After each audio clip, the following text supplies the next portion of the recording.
नमस्ते। थर्ड आई में आपका स्वागत है। आज थर्ड आई वैसे तो मैं स्टैटिस्टिक्स की और नंबर्स की बात करता हूँ फ्राइडे को, लेकिन कल एक कुछ ऐसा हुआ कि मैंने ओवरव्यू किया था और उसमें सोनम वांगचुक साहब जो इस समय आमरण आमरण अनशन नहीं अनशन पे बैठे हैं, उसके बारे में थोड़ी चर्चा की थी। उसके बारे में हमने कल पाँच पाँच बजे का लाइव भी किया। फिर अभय दुबे साहब के साथ भी एक चर्चा हुई, अजय प्रकाश के साथ उनके चैनल पे चर्चा हुई और उसके अलग अलग तरह की प्रतिक्रिया आई। और ये पता था भाई सोनम वांगचुक साहब कोई वैसे नेता नहीं है, साइंटिस्ट हैं, एजुकेशनिस्ट हैं, एक्टिविस्ट हैं, लद्दाख के बहुत सी चीजों के लिए बहुत दिनों से लड़ रहे हैं, तो उनकी एक अपनी इज्जत है, एक अपना नाम है। मैं फिर से क्लियर कर दूं कि सोनम वांगचुक साहब को कहीं से भी उनकी जो पूरा आचरण है उसको कम करने की कोशिश नहीं है। जो दो तीन चीजें हैं इसलिए उसको जरा फिर से एक बार हम लोग बात कर लें। शुरुआत में वहीं से कर ले रहा हूं कि जहां पे एक लोग था कि वो एक जो सोनम वांगचुक साहब का एक स्टेटमेंट था कश्मीर के बाबत, उसमें कैसे आपने कहा और वो गलत है। क्योंकि कॉपीराइट का क्लेम होता है इसलिए मैं उसको लगा नहीं सकता, उसका लिंक नीचे दे रहा हूं। रवीन सुहारा जी हैं, बढ़िया जर्नलिस्ट हैं। उन्होंने लेह या लद्दाख जहां पे भी लेह में जाके उन्होंने शायद लेह में ही उन्होंने वो इंटरव्यू किया था। वो मैंने लिंक लगा दिया है। 14 मिनट 23 सेकंड के बाद आप देख लीजिए, वो सामने आपके, आप अपना निर्णय खुद ले लीजिए कि उसका उसका आश्रय क्या होता है। लेकिन वो एक अलग बात है, एक एक्टिविस्ट होने के नाते और एक अगर कोई ग्लोबल पर्सन की तरह अपने को देख रहा है, वो सारी चीजें अलग है। मुख्य बात यह है कि जो अभी ये धरना, ये जो अनशन चल रहा है जंतर मंतर पे, उसको लेके सोनम वांगचुक साहब 3 अनशन इससे पहले कर चुके हैं। 2023 में उन्होंने लेह में अनशन किया था 5 दिन का, क्लाइमेट और लद्दाख की बातों को लेके। फिर मार्च 2024 में उन्होंने 21 दिन का अनशन किया था स्टेटहुड के लिए, 6th शेड्यूल के लिए और इकोलॉजी के लिए। ये भी उन्होंने लेह में किया था और उन्होंने पहले ही से कहा था हम 21 दिन का अनशन कर रहे हैं, और 21 दिन की एक सेंटिटी थी। ऐसा उनका मानना था कि एक जो गांधी जी का जो सबसे लंबा अनशन रहा है वो 21 दिन का रहा है, तो उन्होंने उसके साथ उसको मैच किया था और उन्होंने 21 दिन का वो अनशन किया था। फिर अक्टूबर 2024 में वो दिल्ली आए, वो यहाँ पे जंतर मंतर या कहीं इस प्रमुख जगह पे अनशन करना चाहते थे, दिल्ली सरकार ने करने नहीं दिया। फिर उनकी अरेस्ट हुआ, फिर लद्दाख हाउस गए और वहां पे उन्होंने 15-16 दिन का एक अनशन किया, जहां पे गवर्नमेंट ने उनको अश्योरेंस दिया, मिनिस्ट्री ऑफ होम ने, कि ये जो 6th शेड्यूल की बात है, स्टेटहुड की बात है, वहां से एक दो मतलब एमपी बढ़ाने, राज्यसभा एमपी, ये सब की बात है, ये सब बात हम लोग आपकी बात करके इसमें हल निकालेंगे। अब वो आ गए हैं केवल एक बात का, जो अभिजीत दिपके जी की पार्टी है, कॉकरोच जनता पार्टी, उस कॉकरोच जनता पार्टी के तत्वाधान में आयोजित इस अनशन में वो सबसे बड़ी फिगर हो गए। एक चीज तो सबको खटकती है कि भाई अभिजीत दिपके ने एक बड़ा आंदोलन शुरू किया। उन्होंने नीट परीक्षा के बाद जब इस तरह की बातें हुई, और हालांकि इसका संस्थापक सदस्य नहीं, इसका संस्थापक तो एक तरह से भारत के सीजीआई साहब को मानना जाना चाहिए, क्योंकि उन्होंने बेरोजगार नौजवानों को कॉकरोच कहा था, वहीं से इसकी कॉकरोच जनता पार्टी की उत्पत्ति हुई। उसके बाद अभिजीत दिपके जी यहाँ आ गए और उन्होंने एक बड़ा आंदोलन खड़ा करने की कोशिश की। वो जब आंदोलन में आए तो ये भी एक खटकने, मैं ये सारी वो चीजें कह रहा हूँ कि जिसका आंसर भाई मेरे पास नहीं है। और मैं इसलिए भी कह रहा हूँ कि अगर जब अन्ना आंदोलन हुआ था तो मेजोरिटी ऑफ जो हम सब लोग थे, मेजोरिटी, हो सकता है कोई कहे कि मैं तो नहीं था, देखिए मैंने बताया था, लेकिन मेजोरिटी ऑफ द पीपल जिस समाज में मैं घूमता हूँ, वो सन्ना आंदोलन के साथ थे। वो भ्रष्टाचार के खिलाफ है, बहुत गड़बड़ है। और बाद में लगा था कि उनको ठग लिया गया है। जिस तरह से उस आंदोलन फाइनल हुआ और आज लोकपाल का पता ही नहीं है, एक पार्टी बनी, लोगों को लगा कि उनके साथ उनको ठग लिया गया। अब इसीलिए इस आंदोलन को लेके भी मन में बहुत से प्रश्न हैं और इसीलिए उसमें तुरंत जैसे सहज विश्वास नहीं किया जा रहा, और ये इस बात को कोई एक कोई ठीक आंसर नहीं मिल रहा है। अभिजीत दिपके आते हैं, उनको एयरपोर्ट पे दिल्ली पुलिस उनसे बात करती है, 2 मिनट के अंदर हैंड उनको परमिशन मिल जाती है, जाके जंतर मंतर में वो करिए। जंतर मंतर वो आते हैं, सोनम वांगचुक साहब भी उसमें आते हैं, वही सबसे बड़े लीडर हैं, वो भी एड्रेस करते हैं। तो ये जब वो आए हैं बॉस्टन से, तो मेरा ये मानना है कि ये सब चीजें पहले से मोटे तौर पे तय थी। अब जब कोई ये कहता है ना कि ये मैं ये एक बार भी नहीं कह रहा हूं कि अमित शाह ने या मोदी साहब ने या किसी ने या धर्मेंद्र प्रधान ने सोनम वांगचुक के साथ बैठ के एक डील की कि ऐसे ऐसे करेंगे, ऐसे करेंगे। ये नहीं होता है। करते क्या है, सरकार क्या करती है? सरकार को अगर ये लगता है कि इस आंदोलन को होने देने से उसके दूसरे कुछ फायदे हैं, तो उस आंदोलन को चलने देगी, उस आंदोलन को बढ़ाएगी। फायदा क्या है? बाकी चीजें गौड़ हो जाएंगी। तो पहली बात यह है कि सरकार ने वहां परमिशन दी, और फिर सरकार ने यहाँ इस जंतर मंतर पे, जहां पे वो जनरली परमिशन अब नहीं देती है पिछले 2-4 साल से, वहां पे इनको धरने की भी परमिशन मिल गई और इनका अनशन चालू हो गया। कुछ लोग कह रहे हैं कि वहां भाई देखिए ऊपर पानी रही, ये रही, कोई व्यवस्था रही, बिल्कुल ठीक बात है। लेकिन एक चीज मुझे बताइए, जो मेरे मन में जो खटक रहा है वो मैं पूछ रहा हूं। वहां आयशा आयशा के लोग भी हैं, और इसको जो मूल ताकत दी शुरुआत में, अब तो बहुत से लोग आने लगे। असली ताकत मिली थी लेफ्ट से, और उसमें लेफ्ट में भी स्पेसिफिकली आयशा से। जेएनयू में आयशा का दबदबा है, जेएनयू से बच्चे आ रहे थे, दिल्ली यूनिवर्सिटी से बच्चे आ रहे थे, बाकी यूनिवर्सिटी से भी बच्चे गए, और ये सब उस जो एक आंदोलन का माहौल होता है उसको गरमाए हुए। अभिजीत दिपके साहब की जो कॉकरोच जनता पार्टी, वो तो नहीं दिख रही थी ना कहीं। ऐसे माहौल में अब सारी पार्टीज के लोग धीरे धीरे, उन्होंने इतना प्रेशर, अच्छा उन्होंने जो प्रेशर बनाया, और जिस बात की मुझे आज भी आपत्ति है, देश में जो हो रहा है वो आरएसएस की विचारधारा इस देश को हम लोगों के हिसाब से को कमजोर कर रही है। इस देश की डिसीजन मेकिंग, इस देश के एक बड़े वर्ग के साथ वो ठीक नहीं हो रहा है। और इसलिए इस विचारधारा की लड़ाई में जो एक व्यक्ति, जो सबसे क्रेडिबल फेस है, जो ठीक से लड़ता हुआ नजर आ रहा, केवल एक व्यक्ति, उसका नाम राहुल गांधी। ये मैं पहले भी कहूं, मैं फिर कह रहा हूं, हम सब लोग एंटी कांग्रेसिज्म से निकले हैं।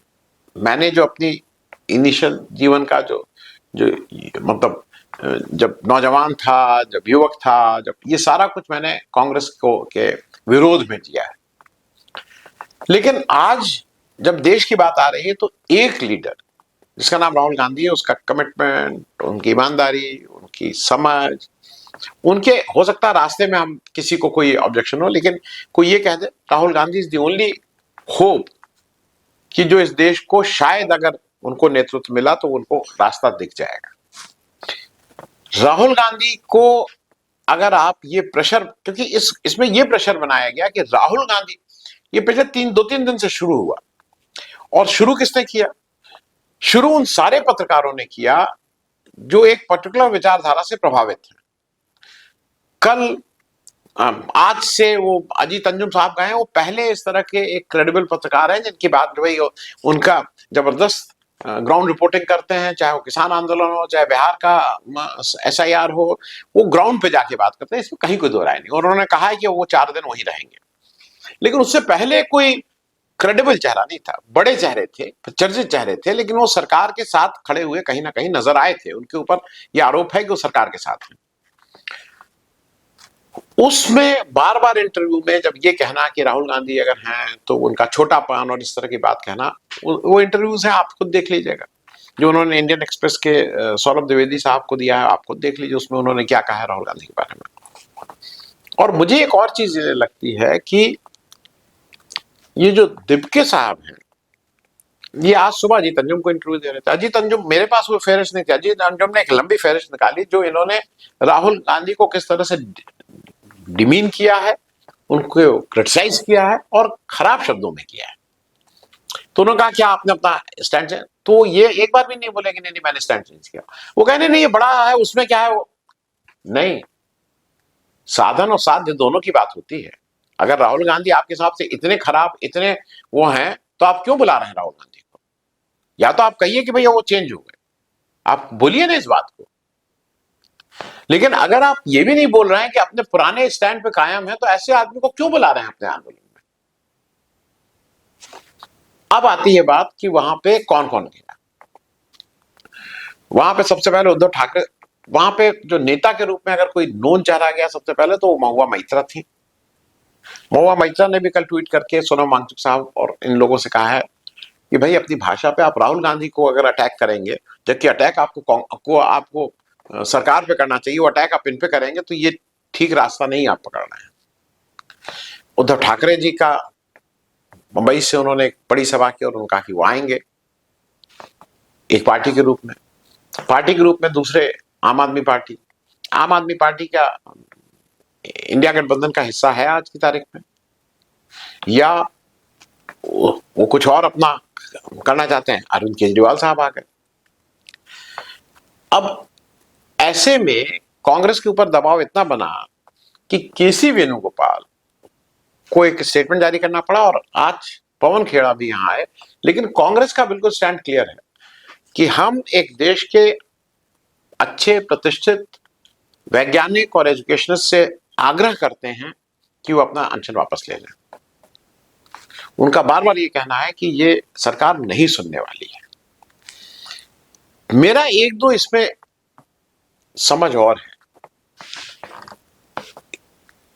देखिए, मतलब सोनम वांगचुक साहब कि मैं फिर से कह रहा हूं, क्योंकि लोग ये कह रहे हैं वो बहुत बड़े साइंटिस्ट हैं। मुझसे कुछ लोग गाली देना शुरू किए, वो 2 दिन का अनशन रख सकते हो, वो 20 दिन अनशन हो गया, आज 20वां दिन है, बड़ी बात है। ये सारी चीजें हैं, लेकिन इसको बीजेपी यूज कर रही है। आप इसको ये प्रेशर बनता कि अगर भाई 7वें दिन तक नहीं हुआ तो अब तो मोदी जी को इस्तीफा देना होगा। आप धर्मेंद्र प्रधान के इस्तीफे से संतुष्ट हैं, और आज सुबह ऑन रिकॉर्ड एक बार नहीं कई बार कह चुके हैं अभिजीत कि असल में धर्मेंद्र प्रधान से ये पूछा जाता है कि आप इससे फायदा क्या होगा? नहीं, इससे डर बैठेगा। अगर जो भी मंत्री आएगा उसके अंदर, आपको लगता है कि बीजेपी में किसी मंत्री में डर नहीं है? वो तभी तक वहां है जब तक मोदी जी और अमित शाह चाह रहे हैं। जिस दिन उनका, तो डर में तो सभी है, उनको ये लगता है कि वहां आने से कोई अच्छा काम करने लगेगा। तो पूरी कैबिनेट हटा तो दी थी गुजरात में, पूरी कैबिनेट हटाई थी, तो क्या अगले दिन से भ्रष्टाचार बंद हो गया है गुजरात में?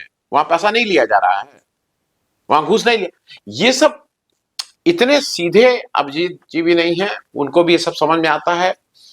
ये एक बीच का रास्ता, क्योंकि मुझे हरदम लगता है कि आपकी डिमांड ऐसी है जिसमें वो सरकार को एक आप रास्ता दे रहे हैं, एग्जिट रूट दे रहे हैं।